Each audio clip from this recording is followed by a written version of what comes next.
آپ نے سنا ہوگا حضور نے سورہ رحمان کے بارے میں فرمایا ہے، سورۃ الرحمن عروس القرآن، یہ سورہ رحمان جو ہے یہ قرآن کی دلہن ہے۔ جیسے دلہن کو آپ خوشنما لباس پہناتے ہیں، آراستہ پیراستہ اس کو گہنے اور اس کو زیور پہناتے ہیں، تو جس طریقے سے سجاتے ہیں آپ دلہن کو، اللہ تعالیٰ نے ایک سورت قرآن مجید میں یہ ایسی رکھی ہے سورہ رحمان کہ اسے خوب سجایا ہے۔ اس میں الفاظ کا در و بست، اس کا اپنا ایک ڈیوائن میوزک ہے۔ وہ تو اللہ تعالیٰ قراء جو ہے خاص طور پر مصر کے قراء، اللہ تعالیٰ ان پر رحمت نازل فرمائے، ان کی خطاؤں سے درگزر کرے۔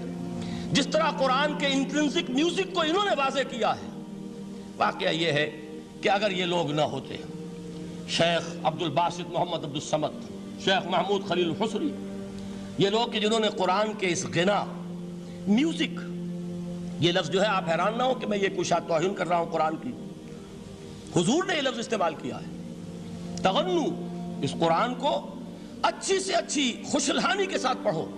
من لم یتغن بالقرآن فلیس منا، جو قرآن کو بہتر سے بہتر انداز میں، اچھی سے اچھی آواز میں، خوشلہانی کے ساتھ پڑھنے کی کوشش نہیں کرتا، وہ ہم میں سے نہیں ہے۔ بلکہ ایک مرتبہ حضور رات کے وقت آپ گشت پر تھے اپنے ساتھیوں کے حالات معلوم کرنے کے لیے۔ حضرت ابو موسیٰ اشعری رضی اللہ تعالیٰ عنہ ایک صحابی ہیں، ان کے گھر کے پاس سے گزر ہوا، وہ رات کو تہجد پڑھ رہے تھے، کھڑے ہوئے کیف کے عالم میں قرآن تلاوت کر رہے ہیں۔ حضور کو بہت پسند آئی ان کی قرات، کافی دیر تک وہاں کھڑے سنتے رہے۔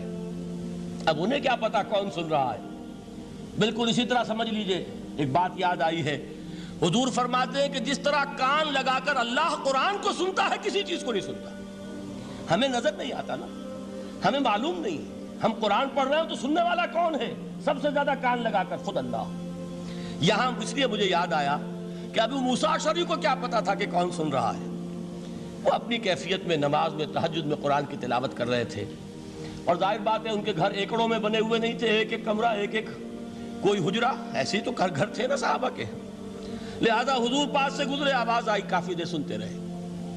اس کے بعد آپ تشریف لے گئے، صبح فجر میں ملاقات ہوئی تو حضور نے تحسین کے انداز میں فرمایا، یا ابا موسیٰ انک قد اوتیت مزمارا من مزامیر آل داؤد، اے ابو موسیٰ تمہیں تو آل داؤد کے سازوں میں سے ایک ساز اللہ نے عطا فرما دیا ہے۔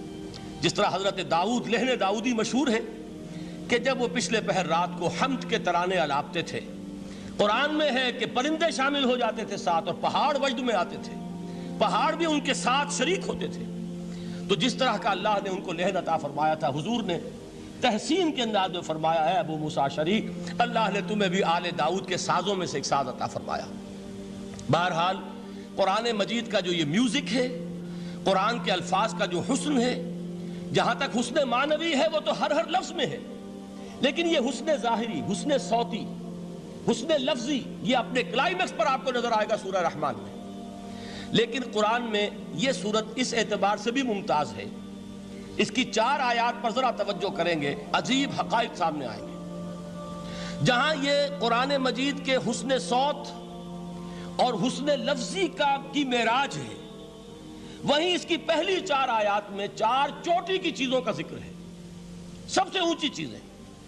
پہلی آیت کیا ہے؟ الرحمن، ایک آیت ہو گئی۔ رحمان کیا ہے؟ اللہ کا نام ہے۔ کبھی آپ نے غور کیا اللہ کے ناموں میں سب سے پیارا نام کون سا ہوگا؟ رحمان۔ کیوں؟